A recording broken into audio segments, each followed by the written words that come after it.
Hello, good evening. আমি doctor Monalisa Banerjee. Good afternoon, আমি doctor Anindya Maitra. আজকে আমরা কিডনি রিলেটেড কিছু কোশ্চেন আপনাদের সামনে তুলবো, যেটা নিয়ে আপনাদের সবার কোয়ারি থাকে। তো ডক্টর অনিন্দ্য মৈত্র আমাদের সামনে আছেন, উনি consultant nephrologist and critical care specialist.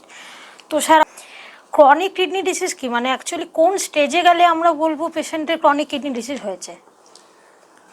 Chronic কথাটার মানেই যেটা দাঁড়াচ্ছে আর কি, বা যেটা দাঁড়ায় সেটা হচ্ছে যে যেটা সারবে না। কোনো ক্রনিক অসুখ আমরা সারাতে পারি না। কিডনির অসুখের ক্ষেত্রে যেটা দেখা যায়, ডায়াবেটিস বা হাইপারটেনশন থেকে মূলত যখন কিডনির অসুখ দেখা দিচ্ছে তখন সেটাকে আমরা ক্রনিক কিডনি ডিজিজ বলছি। এইবার সেখানে মূলত আমরা যেটা দেখব সেটা হচ্ছে যে অবভিয়াসলি ইউরিয়া, ক্রিয়াটিনিন যেগুলো দেখা হয় নর্মালি, পটাশিয়াম, হিমোগ্লোবিন, এগুলো তো দেখি। এছাড়া আমরা এসিআর, ইউরিন এসিআর দেখবো, স্পট ইউরিন এসিআর দেখবো।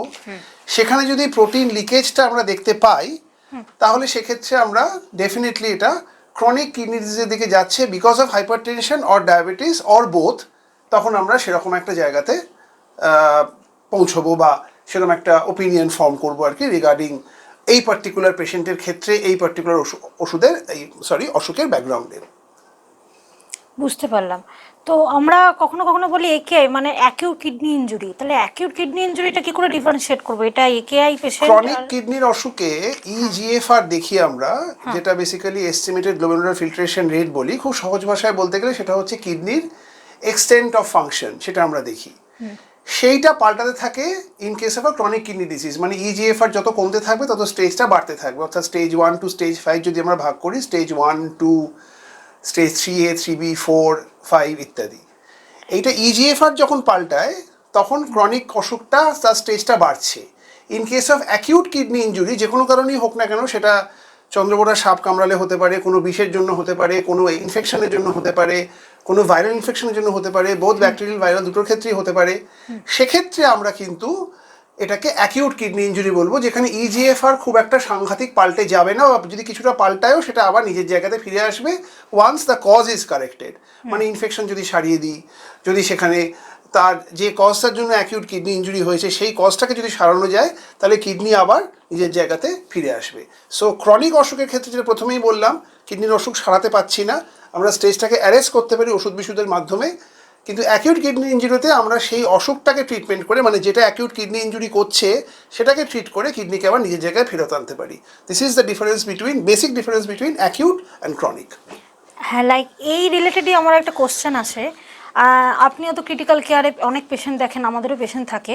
তো কখনো কখনো অনেক পেশেন্টের দেখে সেপসিস হয়ে গেছে, একেআই হয়ে গেছে, তো ইউরিন আউটপুট একেবারে বন্ধ হয়ে যায়, মেটাবলিক অ্যাসিডোসিস হয়। তখন ডাক্তারবাবুরা সাজেস্ট করে যে পেশেন্টকে যে ডায়ালিসিস দিতে হবে। তখন পেশেন্ট পার্টি ভয় পায়, মানে আমাদের রীতিমতো কাউন্সেলিং করতে হয় যে না, এই ডায়ালিসিসটা কিন্তু রেগুলার ডায়ালিসিস না। তো তখন আমরা সেটাকে স্লেড বলি, স্লেড দিই, 5-6 ঘন্টা ধরে ডায়ালিসিস দিই। তো এই স্লেড আর মেনটেনেন্স হেমোডায়ালিসিসে কখন দেবো, এই ডিফারেন্সটা এটা পেশেন্ট পার্টিকে আমরা কি করে বোঝাবো? দেখো, প্রথম কথা হচ্ছে যে স্লেড বা স্লো লো এফিসিয়েন্সি ডায়ালিসিস যেটা আমরা বলি, সেটা আমরা অনেক সময়তেই বয়স্ক লোকেদের ক্ষেত্রে করা হয়। এবং এটা শুধু যে আমরা অ্যাকিউট কিডনি ইনজুরির ক্ষেত্রে করছি তা নয়, আমরা অনেক সময় ক্রনিক কিডনি ডিজিজের ক্ষেত্রেও স্লেড দিয়ে শুরু করছি যখন তার প্রথম ডায়ালিসিস শুরু করতে হচ্ছে। বিভিন্ন রকমভাবে প্ল্যান করতে হয়। খুব বেসিক ডিফারেন্স হচ্ছে স্লেডের ডিফারেন্স উইথ নর্মাল ডায়ালিসিস যেটা, সেটা হচ্ছে স্লেড আমরা 6 ঘন্টা থেকে 8 ঘন্টা, 8 ঘন্টা থেকে ইভেন 12 ঘন্টাও দিতে পারি। In case of normal haemodialysis আমরা দেবো হচ্ছে 2 ঘন্টা, 3 ঘন্টা, পরবর্তীকালে 4 ঘন্টা। স্লেডে যে সলিউট রিমুভাল সেটা অনেক আস্তে আস্তে হয়, যে কারণে পেশেন্টের যদি ব্লাড প্রেশার কমা বাড়ার ব্যাপার থাকে সেটা is taken care of in a better way. কারণ নর্মাল হিমোডায়ালিসিসে ঝপ করে পেশেন্টের ব্লাড প্রেশার ফল করতে পারে। যে পেশেন্টের ক্ষেত্রে ব্লাড যেটা আমাদের ব্লাড ফ্লো বলি, সেই ব্লাড ফ্লোটা যদি আমরা কমিয়ে দিই স্লেডে, তাহলে দেখা যায় সেই পেশেন্টের হাইপোটেনশনটা হচ্ছে না। তার মানে হচ্ছে যে হাইপোটেনশনটাকে প্রিভেন্ট করার জন্য আমরা স্লো লো এফিসিয়েন্সি ডায়ালিসিস দিচ্ছি, অর্থাৎ ম্যাক্সিমাম প্রোটেকশন দিচ্ছি ফর আ পেশেন্ট, এবং তার ডায়ালিসিসটাও চলছে। কিন্তু এটা ভুললে চলবে না যে সেখানে as the name Sage it's a slow low efficiency dialysis, অর্থাৎ তার এফিসিয়েন্সিটা কিন্তু নর্মাল ডায়ালিসিসের তুলনায় সেই অর্থে কম। কিন্তু হ্যাঁ, যখন মানুষের প্রাণ বাঁচানোর ব্যাপার, সেখানে আমরা দরকার হলে পরপর স্লেড দেবো, 2 দিন 3 দিন ছাড়া ছাড়া দেবো বা এভরিডে দেবো, পরপর 3 দিন দেবো, সেটা ডিপেন্ড করবে অন দ্য পেশেন্ট। কিন্তু এক্ষেত্রে আমরা যেটা ডেফিনেটলি করতে পারি সেটা হচ্ছে তার প্রাণ বাঁচানোর জন্য স্লো লো এফিসিয়েন্সি ডায়ালিসিসটা উই ক্যান ডেফিনেটলি কনসিডার। এবং নর্মাল হিমোডায়ালিসিসের সঙ্গে বেসিক্যালি টেকনিক্যাল কিছু ডিফারেন্স, যেটা আমি বললাম, ব্লাড ফ্লো কম, সলিউট রিমুভালটা বেশি, এই হিমোডাইনামিক্যালি আনস্টেবল অবস্থায় যদি পেশেন্ট থাকে, অর্থাৎ যদি ব্লাড প্রেশার ফ্লাকচুয়েট করে, সেক্ষেত্রে স্লেট দেওয়াটা ইজ ইন্ডিকেটেড। এই রাইট। আচ্ছা, ইউরিয়া ক্রিয়েটিনিন লেভেল বেড়ে যাওয়া মানে কি তখন আমরা ক্রনিক কিডনি ডিজিজ বলবো তখন? কখনোই নয়। ইউরিয়া ক্রিয়েটিনিন, যেটা আমি সবসময়তে বলি, these are very achievable markers, they are crude markers, they are cheap markers, মানে তাদের করতে মানে পয়সা খরচা কম হয়। আমি একটা লোককে প্রচুর প্রোটিন খাওয়ালাম আগের দিন, খাইয়ে তার ইউরিয়া ক্রিয়েটিনিন টেস্ট করলাম, স্পেশালি ক্রিয়েটিন, তার ক্রিয়েটিনিন বেশি আসবে কারণ ক্রিয়েটিন থেকে ক্রিয়েটিনিন তৈরি হয়। আমি একটা লোককে ডিহাইড্রেটেড রাখলাম, তার জল খাওয়া কম হলো টানা কোনো কারণে, হয়তো সে একটা সেলসম্যান, রাস্তায় ঘুরে ঘুরে কাজ করে, তার প্রচণ্ড ডিহাইড্রেশন হয়ে গেল, গিয়ে সে হাসপাতালে ভর্তি হলো, তার ক্রিয়েটিনিন বেড়ে গেছে। So the sudden surge of creatinine might lead to an acute kidney failure, never a chronic disease. আমি যদি ওয়ান্স এগেন সেই কজটাকে কারেক্ট করে দিই, সে আবার will be back to normal.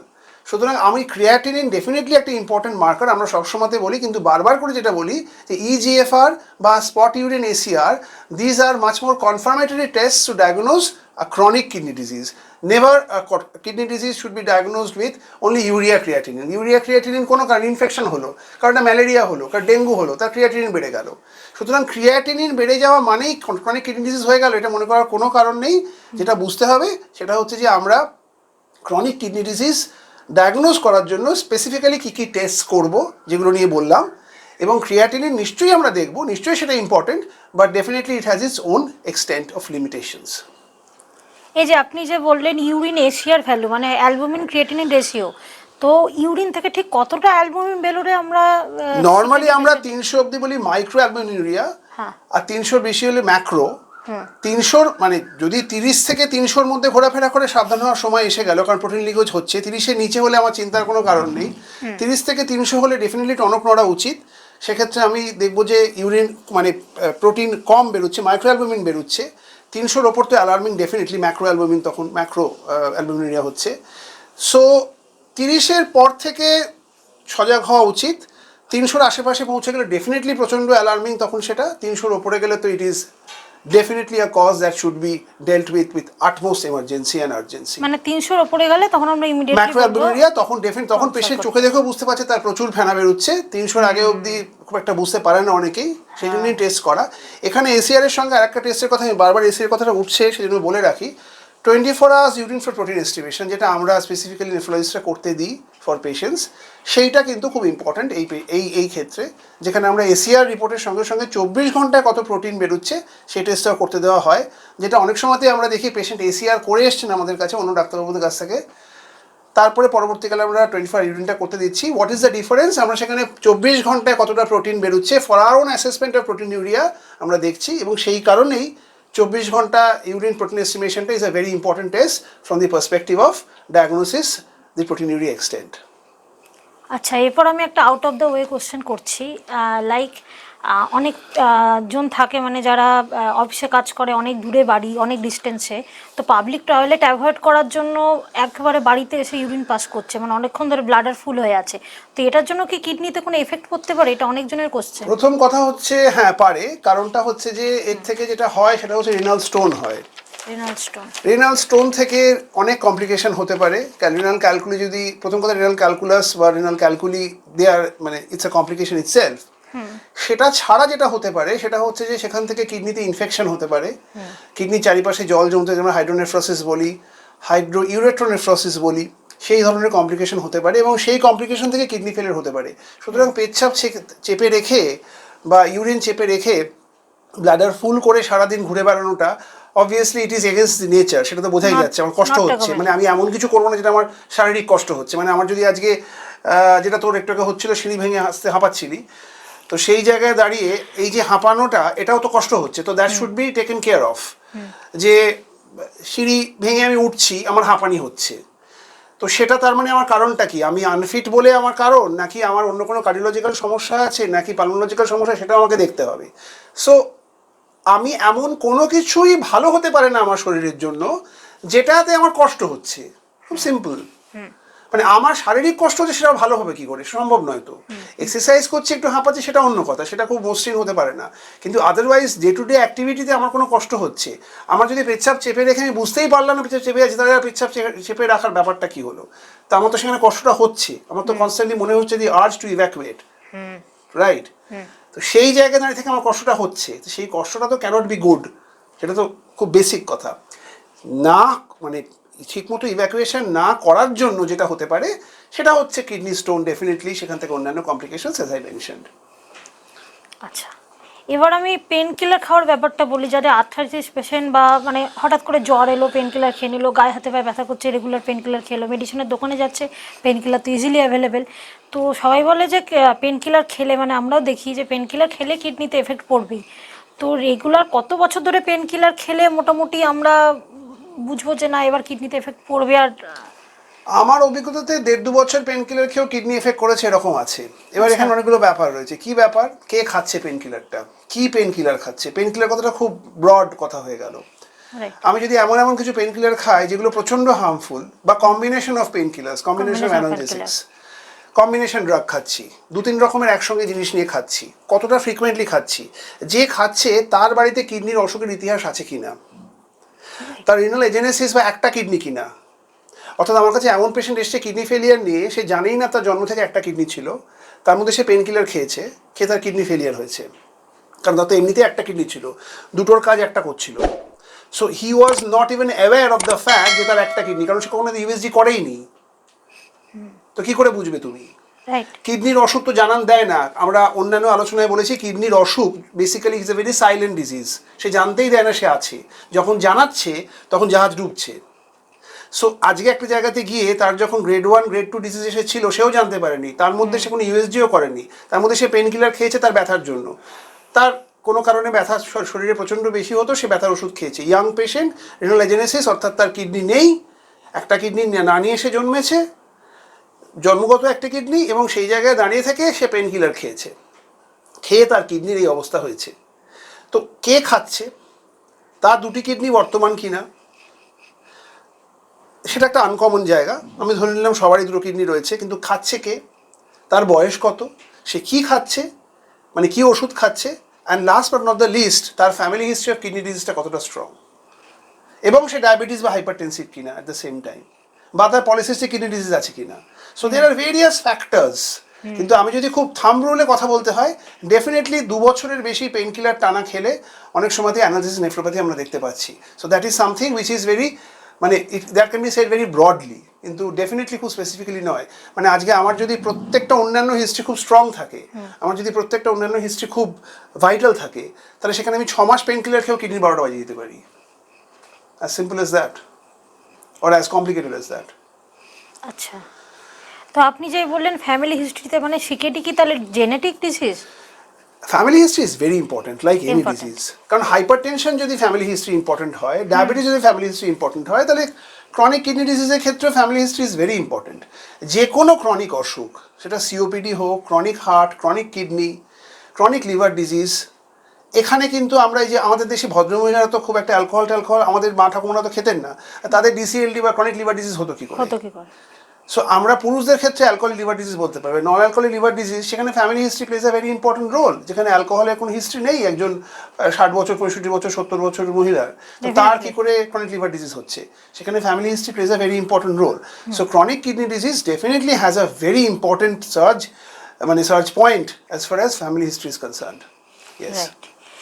তো এই যে আপনি বললেন হাইপারটেনশন, ডায়াবেটিস আছে কি না, তো যাদের ধরুন আছে বা যাদের নাই আছে, তো আমরা কি করে কিডনিকে প্রোটেক্ট করব? মানে এর আগে ভিডিওতে আমরা বলেছিলেন, দেখেছি যে ডায়েট একটা বিশাল রোল ম্যাটার করে। তো তাছাড়াও মোটামুটি ধরুন কারো ক্রিয়েটিনিন রুটিন টেস্ট করলো মোটামুটি 1.4, 1.5, বা একটা মিডিল এজেড পেশেন্টদের এটা ক্রিয়েটিনিন ভ্যালু এলো, তো তাদের আমরা কি করে কিডনিকে প্রোটেক্ট করতে বলবো, কি সাজেস্ট করবে? প্রথম কথা হচ্ছে, আমার ডায়াবেটিস হাইপারটেনশন ডায়াগনোসিস হলো, গো স্টেপ বাই স্টেপ।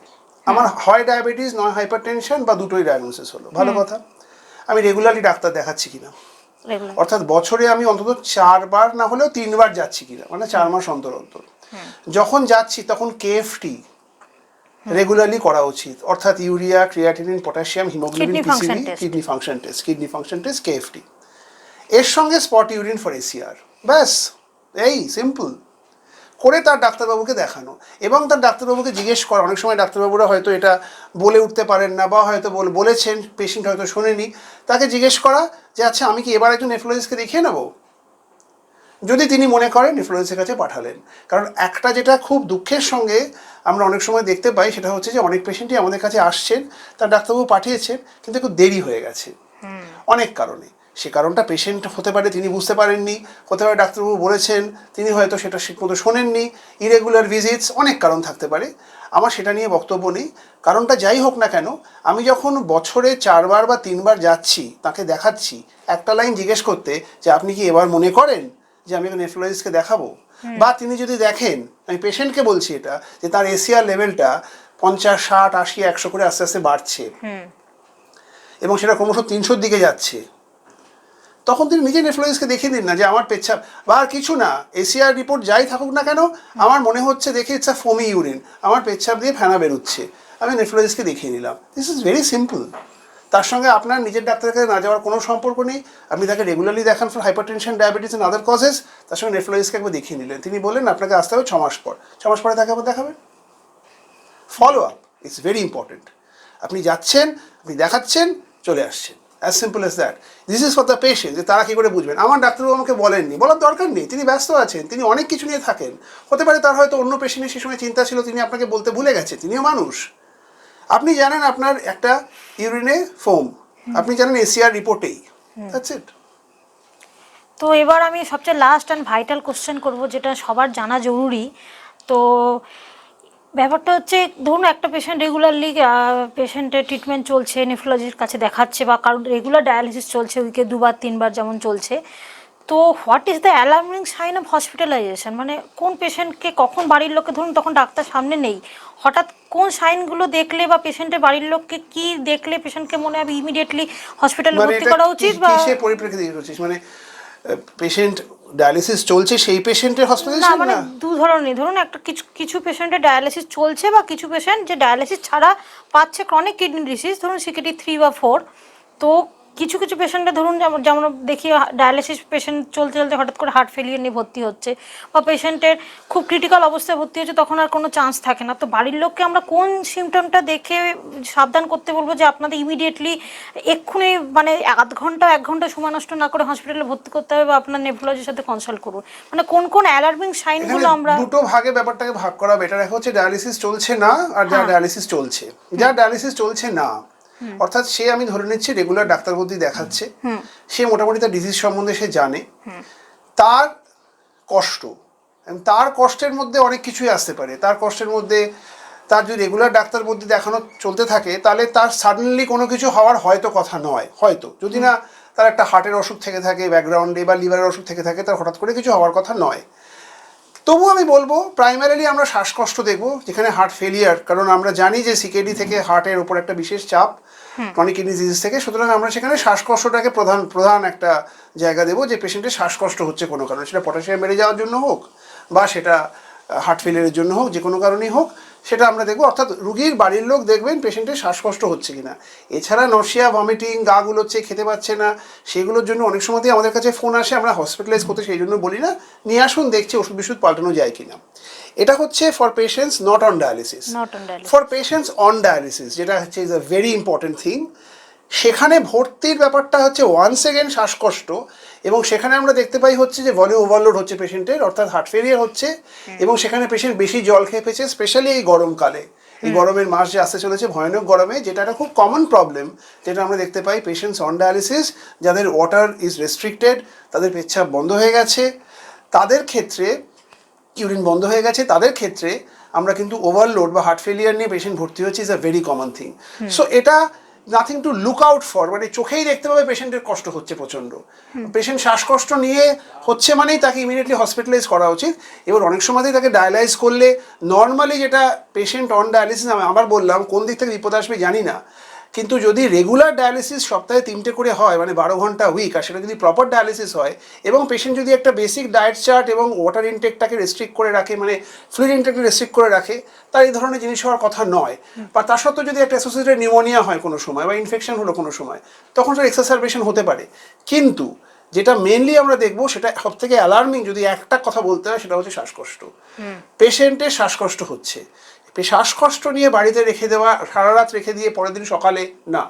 যদি রাত্রিবেলা শ্বাসকষ্ট হয়, যেটা অনেক সময়তেই হয়, যেটা প্রশ্ন তুই প্রথমেই করলি যে আমাদের সময়টা আর নেই, আর 1 ঘন্টাও সময় নেই, কি আধ ঘন্টাও নেই, কি আধ মিনিটও নেই, হোয়াট এভার, 1 ঘন্টা যদিও খুব বড় সময়, পেশেন্ট আসছে মানে গ্যাস করতে করতে প্র্যাকটিক্যালি আমরা যেটা বলি যে শ্যালো প্যাটার্ন অফ রেসপিরেশন, সেই অবস্থায় যখন পেশেন্ট আসছে সেটা হচ্ছে শেষ অবস্থা।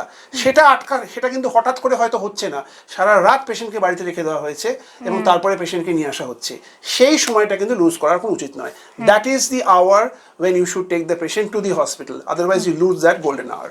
এই তার মানে আমরা দুটো জিনিস জানলাম, যে কখন পেশেন্টকে ইমিডিয়েটলি ডায়ালিসিসে দেবে বা হসপিটালে অ্যাডমিশন করবে, বা ডায়ালিসিসটা ঠিকঠাক হচ্ছে অ্যাডমিশনের কিনা। প্রশ্নটা পরে, প্রথম কথা পেশেন্টকে হাসপাতালে নিয়ে আসে, অনেক সময় দেখা যায় পেশেন্ট হাঁপাতে হাঁপাতে এলেও তাকে ডায়ালাইজ করলাম, ঠিক হয়ে গেল, কিন্তু এই দেরিটা করা যাবে না। অর্থাৎ আমি কালকে ডায়ালিসিস নিয়েছি, আজকে আর কেন ডায়ালিসিসে যাবো, এটা মনে করলে চলবে না। কোনো কারণে তোমার আজকে ডায়ালিসিস আবার লাগবে, হয়তো আবার ওভারলোড হয়েছে বা অন্য কিছু আছে, অর্থাৎ হাসপাতালে নিয়ে আসতে হবে। শ্বাসকষ্ট নিয়ে বাড়িতে রেখে দেওয়া যাবে মানে রেগুলার ডায়ালিসিস করছে মানে সেফ সাইড, এটা ভাবার কোনো দরকার নেই। ডেফিনেটলি অনেকটাই সেফ, কিন্তু there can be uncertainties, there can be exceptions. না, এই যে বললেন ঠিকঠাক ডায়ালিসিস হচ্ছে কিনা, মানে ঠিকঠাক ঠিকঠাক ডায়ালিসিস ঠিকঠাক জায়গায় আন্ডার প্রপার সুপারভিশন, বিপদ আসবে এই চান্সটা কম, কিন্তু ইম্পসিবল নয়।